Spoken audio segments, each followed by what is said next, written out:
I'm going to be sharing a story from my high school days when I worked at Pizza Hut in Las Vegas.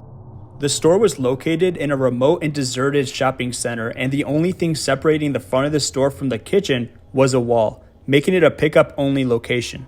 As a high schooler, I was regularly assigned to the late night shift, which meant I was usually alone with just one cook by 10 p.m. on most weeknights. And let me tell you, the customers we encountered in that area were often questionable. One night, a tall and extremely thin man caught my attention as he walked by the store, but I didn't think much of it. However, moments later, he entered the store and stood in front of me without saying a word, muttering to himself and staring at the ceiling. I tried to take his order, but he didn't respond and just walked out. As my shift was about to end, the man returned, and this time he was holding a phone to his ear and muttering unintelligibly. When I asked if I could help him, he stared at me intensely, then abruptly asked if his order was ready, even though he hadn't placed one earlier.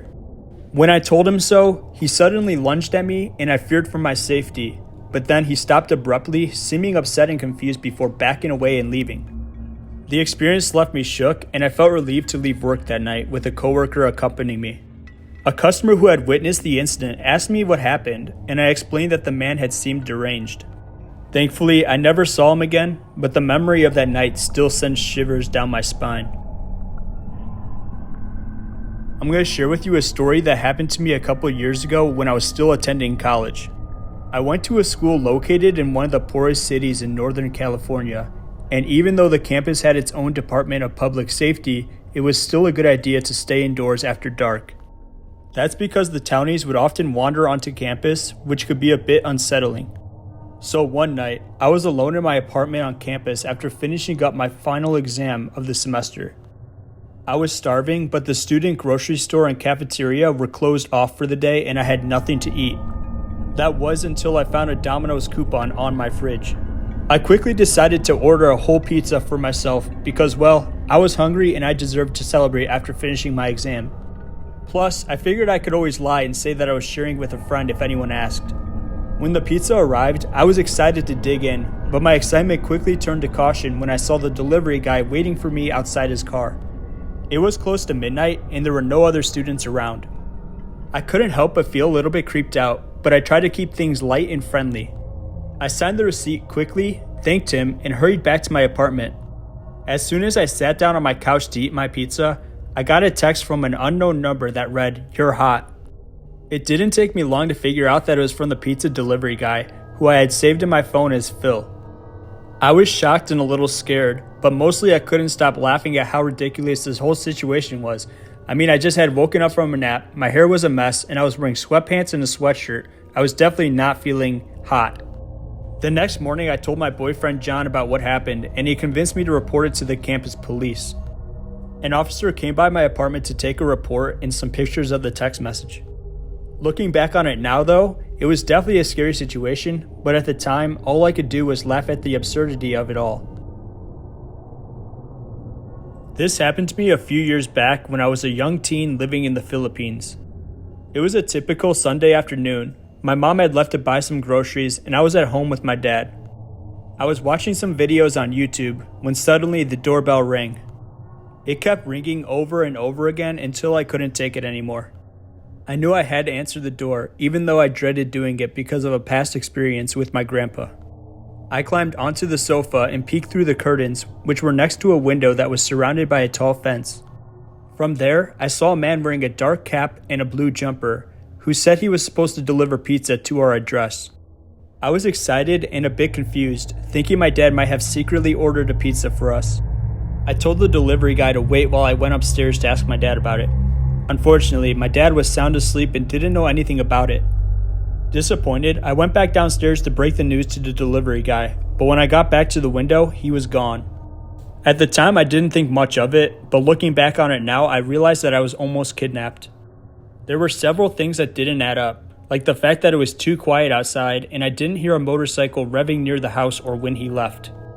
He also left abruptly, even though I specifically told him to wait, and I didn't see any logo of the pizza place he was supposedly working for. Plus, there was no motorcycle parked nearby, which was extremely odd. My mom's theory was that the guy probably thought I was home alone since our car was gone, and my dad rarely left the house back then, He might have left after I told him to wait for me to get my dad. Looking back, I realized that if it weren't for my grandpa scolding me about opening the door for strangers, I might not be here today to share this story with you all. This terrifying experience happened a few years ago when I was working as a pizza delivery driver. At the time, I was 27 years old and had been working at different pizza places for a while, but this particular night turned out to be the scariest one of my life. It started out like any other night. I was working a double shift and had 2 deliveries to make, both of which were cash orders. I only had $12 in my bank, which was meant for giving change to customers, so I wouldn't be carrying around too much cash.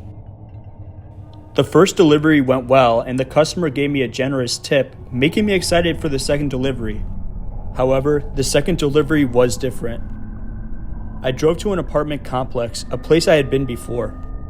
As I walked to the door of the apartment building, a young man came out, and a much bigger, older guy was outside smoking a cigarette. The older guy went inside, and the younger guy asked me how much he owed me. I told him the amount, but he said that wasn't what he was told on the phone. Something was off, and I started feeling uneasy. As he looked around nervously, I felt someone else behind me. Suddenly, the first guy held a gun to my head, and I felt another poke on my spine. I was frozen, and I couldn't speak. They demanded my money and my car keys, and I fumbled to give it to them, trying to remain calm. Another guy came from my left and grabbed the pizza bag before running off to hide. The first guy searched the company car, but didn't find much as I had left my wallet in my personal car. However, he grabbed my cell phone, and that's when the panic set in. I begged him not to take it, lying that I had pictures of my deceased son, who is very much alive. The guy behind me spoke softly, trying to reassure me that I would get it back undamaged. The 3 guys took off in a full sprint as a car pulled in. A woman and her kid got out of the car and found me collapsed on the ground. She took me to her apartment and locked the door while I was still shaking. Her boyfriend helped me call the police and speak to the operator, and I gave a full description of those 2 guys. The cops showed up and contacted my store, and my manager brought out the spare keys for me to drive the car back. When I returned to the store, my coworkers were beyond worried and were crying with relief that I was okay. I filled out the necessary paperwork, and the store wrote off the $72 as a loss. It was a relief because I had worked at other stores that made you pay back the money out of pocket if you got robbed. My boss told me to take the night off and take care of myself, and he hugged me, showing me kindness and compassion. However, what I didn't know was that night was far from over. After I had left, I called up my best friend and asked him if he wanted to grab a drink with me. He told me he was already at a bar around the corner, so I decided to meet up with him. Little did I know that a casual hangout would turn into one of the scariest experiences of my life.